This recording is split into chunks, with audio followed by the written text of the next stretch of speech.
Combat catégorie léger moins de 70 kilos. Dans le coin bleu de la team Taipei Gym, il est âgé de 32 ans, 1m79. Il représente l'Arménie. 19 combats, 13 victoires pour 6 défaites. Ovik Zakarian. Alors Ovik n'est clairement pas en terre conquise là.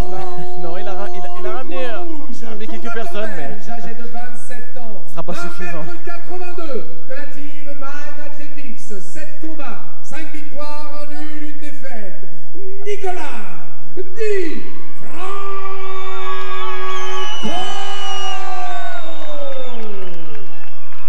Alors pour vous donner une idée, le premier combat de Nicolas Di Franco en professionnel c'était en décembre 2016 et celui de Ovik c'était en mars 2009.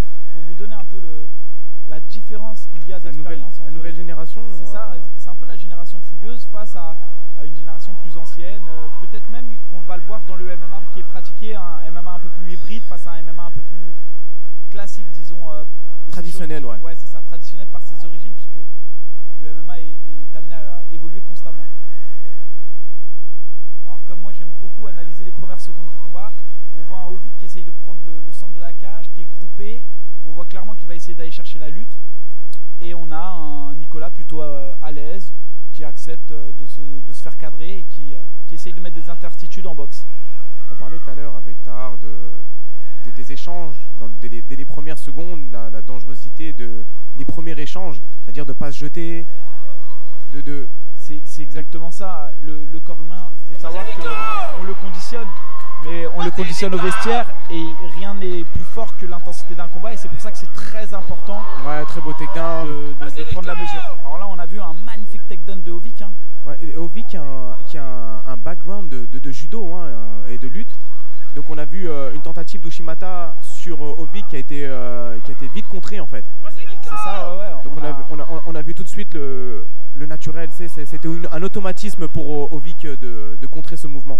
C'est ça, alors Ovik là on voit il marque des points et en plus c'est des points qui sont précieux parce que ça marque les esprits d'un adversaire quand dans la première minute du combat vous vous faites amener au sol de cette manière, quand même on pourrait presque considérer un slam et en plus derrière on se fait cadenasser en croix, ça marque les esprits.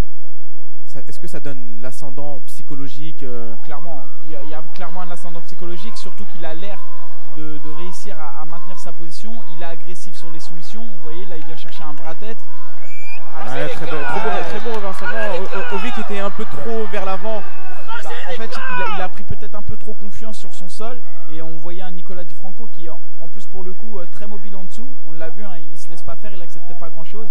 Et là, c'est un retournement qui peut coûter cher aussi à Ovik parce que, tu vois, tout à l'heure, on parlait de marquer psychologiquement son adversaire, mais quand on a une proposition très forte et qu'on perd cette position, ça peut aussi nous marquer dans le sens inverse.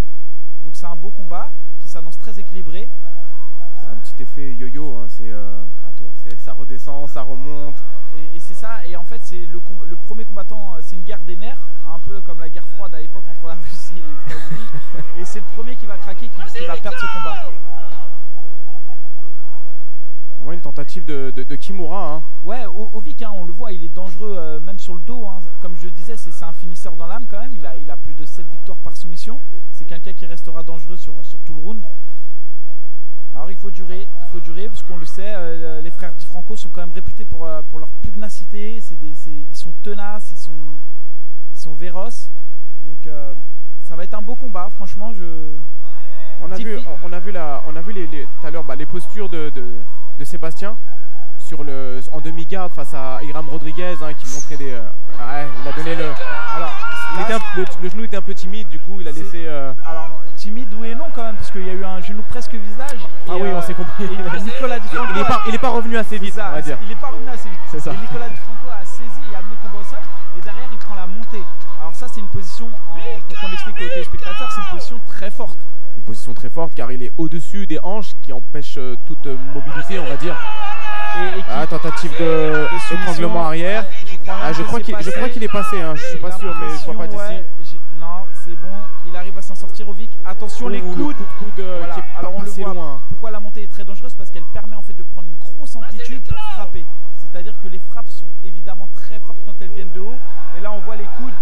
Et au bout, je le rappelle, 3 frappes non défendues en MMA, c'est quasiment normalement une intervention de l'arbitre.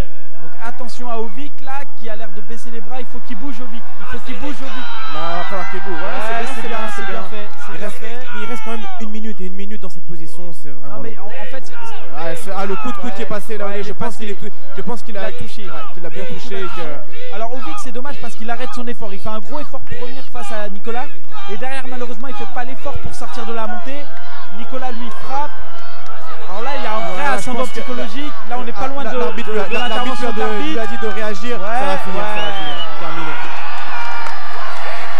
C'est une magnifique victoire. Voilà, il suit le chemin de son frère ce soir avec une victoire, mais cette fois-ci par un finish. Alors, c'est une magnifique victoire de Nicolas Di Franco. C'est la 4e qui signe au beatdown en 5 combats. Il se positionne clairement comme l'un des prétendants au titre chez les 70 kg. Comment faire par contre? Les deux sont au moins de 70 kg. Si les deux sont bien positionnés, on fait comment? Pour les deux frères je pense qu'il y en a un qui... Il y en a un qui va se désister. Qui acceptera. Qui va laisser l'autre passer devant, je pense. Alors peut-être un combat Nicolas Di Franco contre Kevin Fall pour la ceinture. Je ne vous spoil rien. J'émets des hypothèses. Des hypothèses. Qui feront leur chemin dans la tête des organisateurs du beatdown. Tout à l'heure, je parlais aussi avec Tahar de Men in Fight. Men in Fight, alors c'est un... Tu peux nous en parler un peu plus en détail? Ouais, alors c'est une page MMA. En fait, le but, c'est surtout de mettre la lumière sur l'ensemble des combattants et tous les combattants, quels qu'ils soient, et de toutes les organisations. Après, c'est très difficile de suivre l'actualité en entière. Mais le but, c'est d'essayer de suivre les combattants avant qu'ils arrivent dans les grandes organisations, parce que c'est souvent en fait un peu trop tard pour leur donner de la force.